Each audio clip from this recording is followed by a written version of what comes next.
여러분 안에서 사람을 향해서든지 어떤 상황을 상해서든지 이렇게 매임이 있거든 그 올무를 오늘 이 말씀을 통해서 풀고 가시기를 원합니다.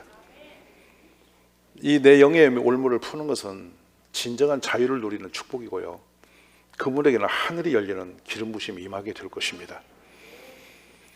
사람 때문에 힘들다 하시는 분들, 배신감 때문에 분노가 있는 분들, 누구 때문에 내가 너무나 아프다고 그 사람을 향한 미움이 있는 분들은 결코 선한 삶을 살 수가 없습니다.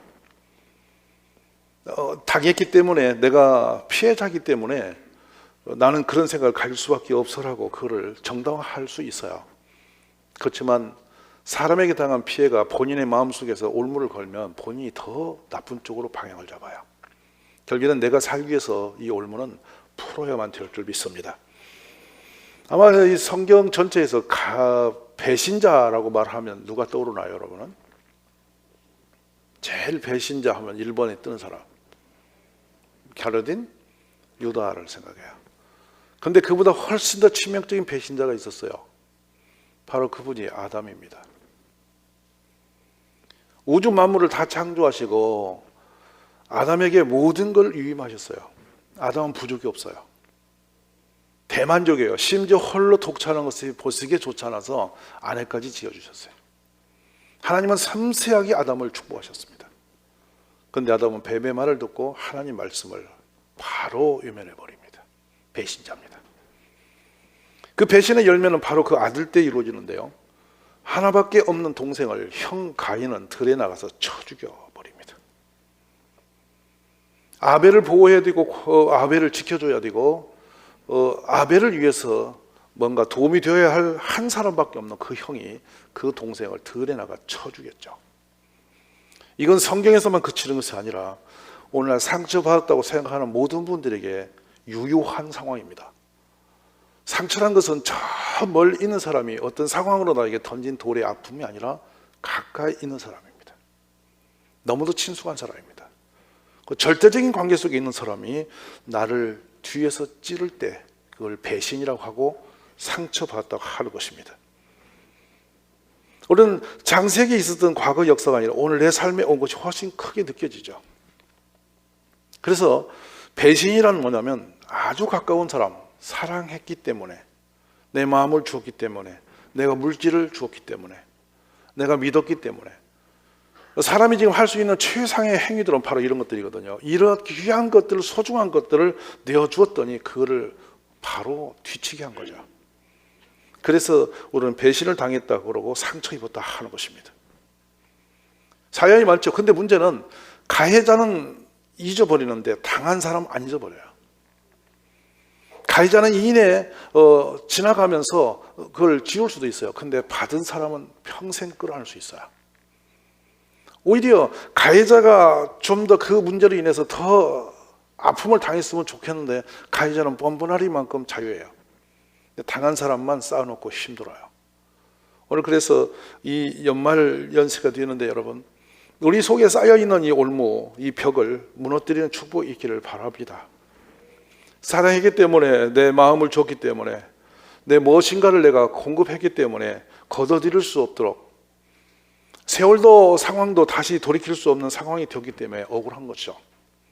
자, 그러면 오늘 이 말씀은 누가 기록한 거냐면 다윗 왕이 기록한 내용입니다. 다윗이 배신을 당한 거예요. 근데 배신의 칼을 높이던 사람은 그의 아들 압살롬이고, 압살롬을 도와서 자신을 지금 치러 오는 모사꾼이 있는데 그게 아히도벨입니다. 한때는 다윗이 길렀던 사람이죠. 과윗의 은혜와 사랑을 입은 사람들이에요. 근데 그들이 오늘 다윗을 죽이려고 일어났어요.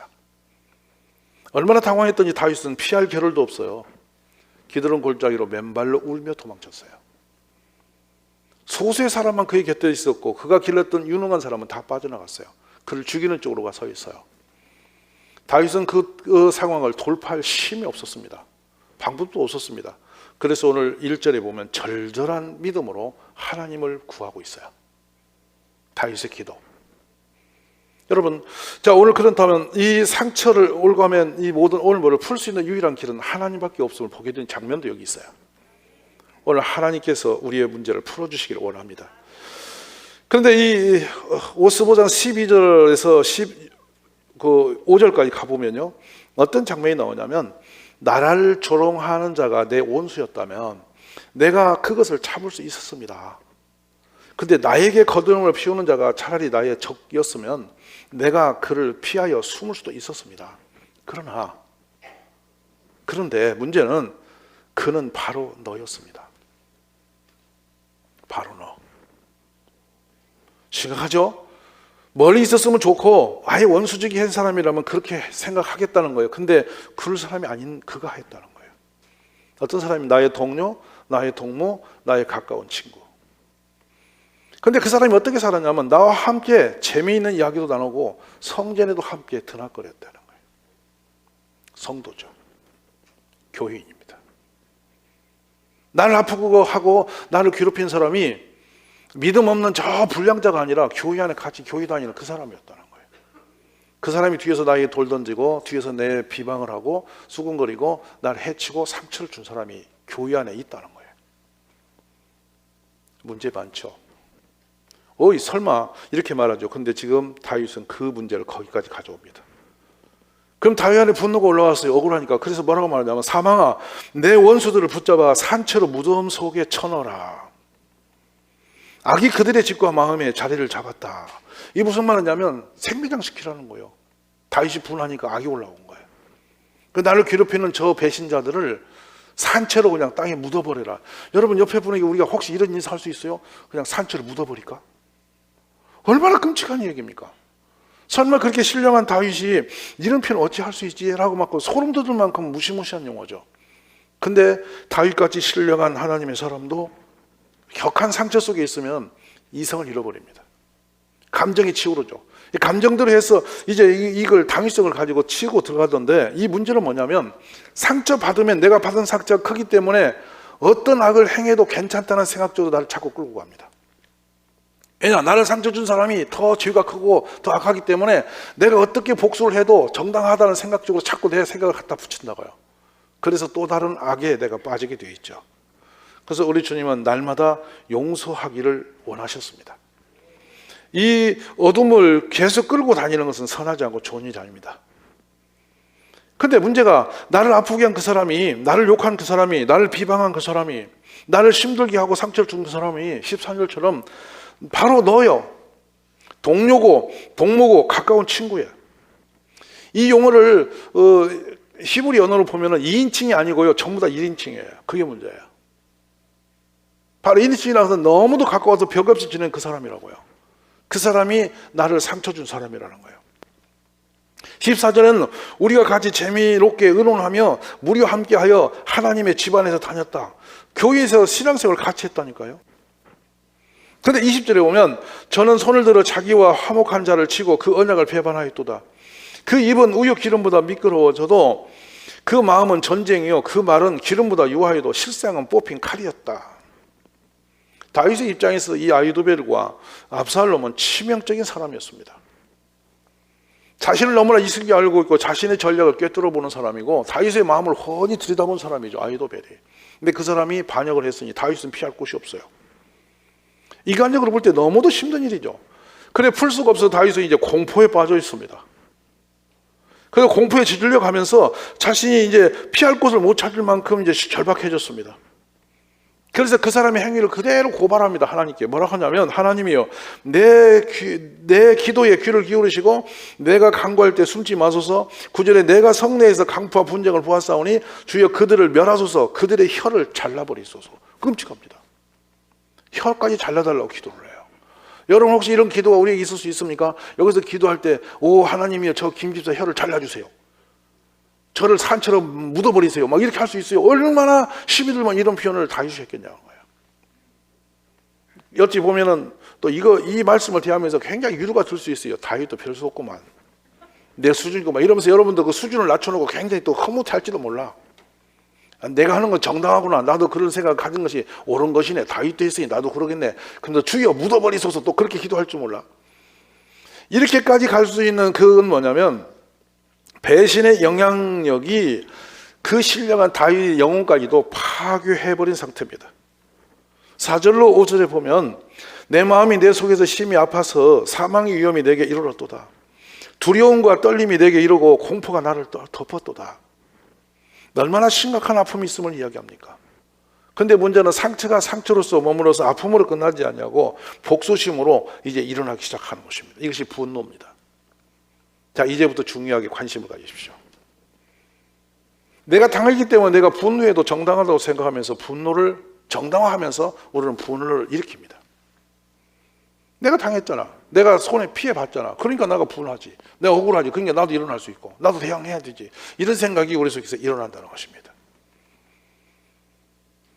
이 분노의 갑옷을 벗어던지라는 책에서 보면 이 분노는 우리의 정체성이 아니래요. 객관적인 거래요. 그래서 오래 머물지 않고 지나가는 거래요. 근데 분노에 사로잡혀서 내 영혼을 빼앗겨버리면 나는 분노 때문에 무서운 함정에 빠져서 이제 헤어나지 못하는 그런 죄 속에 들어갈 수 있다는 거예요. 그래서 분노가 나를 주장하지 못하도록 분노를 지나쳐버리라는 거예요. 내보내라는 거예요. 분노는 절대 오래가지 않는다는 게 순식간에 지나가는 거래요. 근데 거기에 충실해서 결정하고 어떤 행동을 유발하면 반드시 무서운 재앙에 빠지게 된다는 거죠. 이제 분노에 사로잡힌 사람 되지 않기를 원합니다. 분노의 감정이라는 것은 사단이 내 안에 들어와서 연결하듯이 나를 조종하는 겁니다. 격하게 만들어 생각을 단순화시키면서 그 어떤 복수심이나 응징의 색깔을 확 나를 끌어올려 버리는 거죠. 거기에 충실해지면 반드시 사고를 치게 되어 있습니다. 그리고 우리가 당한 것도 억울한데 그 분노 때문에 내 영혼까지도 무너뜨려 버리는 그런 함정에 빠질 수 있다는 거예요. 오늘 우리 모두가 이 분노에서 뛰어나올 수 있는 축복이 있기를 원합니다. 분노는 잠깐이 지나가는 것이지 거기다 매달리지 말라는 겁니다. 스쳐버리라는 겁니다. 분노가 올라오고 억울해지면 잠깐 피하라는 것입니다. 자기 자신을 내려놓으라는 것이죠. 그럼 분노는 지나가 버린다는 거죠. 이 분노는 자기 자신도 아니고 내 것도 아니고 내 정체성도 아니라는 거예요. 객관적으로 어떤 사탄이 넣어준 것이라는 거예요. 이거를 떨어내는 지혜가 있기를 간절히 원합니다. 그리고 이 억울함과 상처받은 상태가 되면은 우리는 사람을 피해 놓고 계속 상처를 안고 다닌다는 거예요. 근데 주로 전문가들은 말합니다. 정면 대결하라. 맞닥뜨려 버려라. 보기 싫은 사람, 억울한 사람, 힘든 사람, 나의 상처인 사람을 마주쳐서 바로 깨버리라는 겁니다. 그렇다고 칼 들고 와서 복수를 하는 게 아니라 정면으로 서서 그 사람의 그 모든 것을 풀어버리라는 겁니다. 그런데 그럴 용기가 없죠. 그럴 용기도 없고 아예 막 그럴 가치를 못 느끼죠. 그러니까 막 니는 이대로 살아, 나는 나도 살아 이렇게 갈라지는데 그건 정당하지 않다는 거죠. 그리고 내어놓으라는 거예요. 대화를 하라는 거예요. 그 용서하라는 거예요. 그 용기를 여러분이 끌어올릴 수 있기를 원합니다. 피하지 마십시오. 정면 승부하십시오. 여기 다윗도 말하잖아요. 내가 비둘기처럼 날개를 달고 도망쳤으면 좋겠다고 말하잖아요. 숨어버리고 싶다고 그러잖아요. 근데 숨는 것은 답이 아니라는 거예요. 이건 더 우리를 더 괴롭게 만들고 더 오래도록 그 상처에 매여서 빠져나갈 수 없도록 올가맨다는 것이죠. 그래서 우리는 종종 이 어려움을 당하고 힘들 때마다 어디를 보냐면 성경을 열어보거든요. 근데 성경을 열 때마다 참 실망스럽죠. 네 억울하냐? 내가 원수를 갚아줄게. 막 너 억울하냐? 막 어떻게 해줄게. 이렇게 하나님 막 응답을 즉각 내려가지고 막 돌을 던지고 하나님이 내가 불을 내려서 막 태아 삐고 막 이렇게 하면 얼마나 좋은데 성경 그런 적이 없어요. 뭐라고 하시냐면요. 우리가 우리에게 죄를 지은 사람을 용서해 준 같이 우리 죄도 용서해 주옵시고. 나 지금 억울해서 죽겠는데 나한테 막 가해를 가한 상처를 입혔는데 그 사람을 용서하라니 용서할 힘이 있으면 진작했지 내가 이렇게 살겠어. 이런 생각이 들잖아요. 근데 뒤에 가면 또 더 힘든 말씀합니다. 우리가 시험에 들지 말지 않게 하시고. 이미 들어버린 시험인데 뭐 맨날 근데 우리가 더 재밌는 거는 이 주님의 기도문을 맨날 입으로 외우면서도 시험에 들어있어요. 진짜 황당해요. 그리고 맨날 여기에 뭐 용서 못 하고 움켜쥐고 있으면서 늘 용서라는 말을 머릿속에 기억을 하고 있어요. 자유함이 없는 우리들의 모습입니다. 근데 여기서 빠져나갈 수 있는 통로가 있음을 이해하시기 바랍니다. 통로는 분명히 있습니다. 자, 배신의 상처가 용서보다 복수심이 훨씬 크게 작용을 하죠, 우리에게. 왜냐하면 너무도 가까운 그 사람에게 당한 거기 때문에, 너무도 믿었던 사람에게 배신당하기 때문에 그 관계 때문에 오는 그 억울함이 상황 실체보다도 훨씬 가슴에 상처가 크게 남는 것이죠. 근데요, 그것을 이길 수 있는 방법은 우리가 없다는 것이죠. 오죽하면 상처로 묻어버리라고, 혀를 칼로 잘라버리라고 그런 기도고 무시무시한 기도를 했겠냐는 거예요. 그런데 여러분, 우리가 방법이 없다면 이 세상에서 살 길이 없죠. 그대로 무너지고 말겠죠. 이 상처를 가지고 우리가 분노와 아픔을 가지고 살면 어떤 증상이 우리에게 나타나냐면, 놀랍게도 모든 세상에 있는 질병들의 뿌리를 찾으면 거의 마음에서 시작된다고 그래요. 결국에는 억울하고 힘들어서 내가 너무 괴로워서 아팠는데 아픔 때문에 내 몸까지도 병이 들어서 이제 죽음이 앞에까지 와버리는 거예요. 억울하지 않습니까? 힘들지 않습니까? 그러기 위해서 결국에는 내가 살기 위해서라도 이 상처를 준 사람과의 관계를 해결해야 할 필요가 있다는 거죠. 근데 해결할 방법은 딱 하나밖에 없습니다. 용서입니다. 그래서 성경을 열어보면 기가 막힌 장면이 나온다니까요. 너희를 핍박하는 자를 축복하라. 한번 따라 하실래요? 나를 핍박한 자를 내가 축복해야 됩니다. 뒷말이 나오기 어렵죠. 그리고 뭐라고 말씀하시냐면 축복할 뿐만 아니라 축복하고 저주도 하지 말래요. 그러면서 뒤로 가니까 더 놀래요. 아무에게도 악으로 악을 갚지 말고 모든 사람 앞에서 선한 일을 도모하라. 지금 열받아 죽을 지경인데 무슨 선한 일이 생각이 나요? 그럼 한 발 더 갑니다. 할 수 있거든 너희로서는 모든 사람과 더불어 평화하라. 지금 분하고 억울한데 평화가 됩니까? 그런데 더 한 발 더 나가세요. 성경에 로마 12장 20절에 내 원수가 줄이거든 먹이고 목마르거든 마시오라. 그리함으로 너가 숯불을 그 머리에 쌓아놓으라. 여기서 굉장히 고소함을 느끼죠. 머리박에 숯불이 올려졌구나. 그럼 숯불이 막 타 들어가지 않겠나 이런 생각을 하죠. 근데 성경은 그렇게 해석을 하질 않아요. 여러분, 우리가 용서하고 그래 하나님 저 악한 사람 용서합니다. 막 어떻게 막 이렇게 우리가 했더니 하나님께서 숯불을 머리에 올려놓는 식으로 그렇게 재앙을 갖다가 부으신다면 좋겠는데 그러지 않으신다는 거죠. 그러면 내 원수는 머리에 숯불을 놓아준 것 같이 부끄러워 견딜 수 없을 거다. 그 사람이 부끄러움을 느끼도록 착한 행실을 하라는 거야. 여기까지 가는 사람은 대단히 경지가 있는 사람이죠. 나를 열받게 하고 나를 괴롭힌 사람, 나 배신한 사람을 막 가서 축복하고 용서하고 막 또 선한 일을 베풀고 가서 먹을 걸 차려주고 막 이렇게 선물 주고 이리 하라는 거예요. 아멘이 왜 없으세요? 그래 하라는 거예요. 근데 이게 누구 명령이죠? 주님의 명령인데 이 말씀이 내 몸에 오냐고요? 느껴지냐고요? 아이고 하나님 다른 거 다 해도 나 이거 못 하겠습니다. 수없이 걸렸던 말씀이죠. 머리로 알겠는데 몸은 안 됩니다. 하나님 아시잖아요. 내가 얼마나 지금 속이 상하고 억울한지 주님이 아시잖아요. 근데 무슨 거기다가 그 축복까지 하라고 그래요. 저주를 안 하는 것만도 다행인데 차마 저주는 못 해서 내가 참고 있는데 또 이 말씀을 보니까 더 열불나네. 이럴 수 있잖아요. 참 힘든 일이죠. 근데 여기서 방법이 하나 있습니다, 여러분. 고난이 어떤 유익을 주느냐면, 상처가 어떤 유익을 주냐면 자신을 볼 수 있는 창이 열린다는 겁니다. 누구를 봐요? 자신을 보는 거예요. 지금까지는 남을 보고 살았는데 이제는 상처와 고난의 벽이 딱 닫히고 나니까 나를 돌아볼 수 있는 문이 열린다는 거예요. 이게 축복이라는 거예요. 하나님이 전능하신 하나님이 사랑의 하나님이 우리를 고난 속에 그냥 내버려둬서 누구의 상처나 잠박 입고 막 착한 행실을 어거지로 버티자는 그런 하나님이 아니라는 거예요. 고난은 반드시 하나님의 계획 안에 있다는 거죠. 그래서 사람에게 막 분노하고 너무 괴롭고 저 인간만 없으면 세상이 좋아질 것처럼 그 생각 있는 분에게 분명히 답이 있는 것은 그 사람 보지 말라는 거예요. 문제는 그 일을 통해서 나를 보게 하시고 내 문제를 고치게 하시고 나를 성숙되게 하시고 무엇이든지 하나님께서 나에게 필요한 무엇을 주시기 위해서 내가 깨닫지 못하니까 그 인생 채찍을 들어 나를 공격하실 수 있다는 거예요. 이렇게 생각하면 나를 괴롭힌 사람이 이제는 바뀝니다. 불쌍히 여겨지는 거예요. 나 하나 후전시키면 저 사람이 저렇게 애를 썼구나. 이 말 하시면 아멘 하세요. 나 한 사람 바른 믿음 세우려고 우리 남편을 50년 동안 붙여서 나를 이렇게 괴롭히셨구나. 그 괴롭힘의 역할을 하는 우리 남편의 역할은 얼마나 힘들었을까? 또 아멘 안 하시죠? 이런 눈이 열린다는 거예요. 순식간에. 저나 여러분이나 누구도 이 땅에서 완전한 사람 아무도 없어요. 전부 다 죄가 있고 허물이 있어요. 그리고 우리 모두가 다 남에게 상처도 주고 살았고 내가 일방적으로 받기만 한 사람은 단 한 명도 없어요. 바로 이 장면이 로마서 7장이에요. 내가 행하는 것을 내가 알지 못하노니 내 원하는 이것을 행하지 아니하고 도리어 미워하는 그를 함이라. 만일 내가 원치 않은 그것을 하면 내가 이로 율법에 선한 것을 시인하노니 이제는 이것을 행하는 자가 내가 아니요 내 속에 거하는 죄이니라.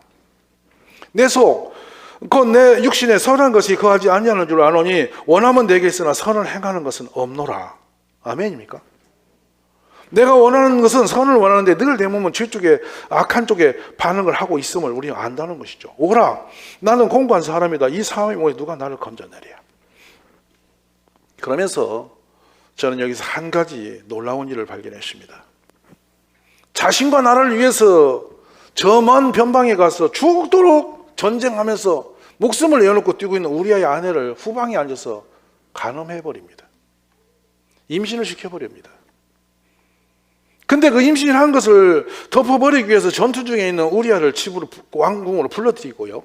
잔치를 배설하고 저녁에 집에가 자라고 합니다. 왜냐하면 자기 우리아의 아내가 임신한 것이 다윗의 아이인데도 그것을 포장하기 위해서 우리아를 그렇게 유일한 거예요. 이 미련한 인간이 집으로 안 가요. 그러자 우리아를 다시 부릅니다. 그리고 재차 술을 먹여서 보내도 안 갔어요. 그러자 다음에 다윗이 한 것이 뭔지 아십니까? 밤새 편지를 썼어요. 그리고 편지를 우리아의 손에 들려서 요압 장군에게 보냅니다. 그 편지 속에는 적진 깊이 들어가서 전투를 치열할 때 혼자 놓고 빠져나와서 우리아를 죽도록 객관적으로 완벽 범죄를 성취해서 우리아는 그 작전대로 죽어버립니다.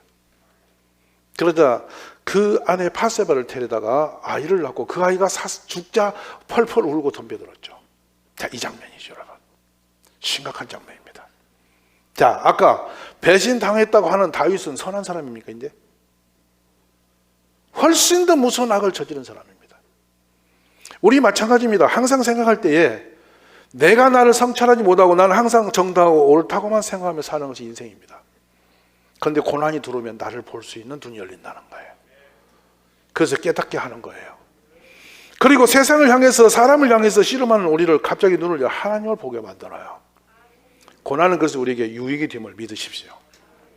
상처가 배신이 고통이 그냥 그대로 우리가 감정적으로 품고 있으면 재앙이 되는데요, 이것을 영적으로 바꾸면 엄청난 축복이 됩니다. 그래서 깨달음이 오게 되고 기도할 수 있는 힘이 나오게 되고 정신을 차리게 되고 분별력이 일어날 수 있어요. 고난 당하기 전에는 내가 그릇 행하였더니 이제는 주의 말씀을 지키나이다. 그러면서 모든 상황이 하나님 앞으로 가져갈 수 있죠. 그래서 뭐라고 하냐, 나의 가는 길을 오직 그가 아시나니 그가 나를 단련하시는 후에는 내가 정금같이 나오리라. 얼마나 놀랍습니까? 시련과 극단적인 상황 속에서 하나님을 바라봤더니 아, 주님이 아시는구나. 그래, 결국엔 내가 변화되어 새 사람 되도록 하시려고 이러시는구나.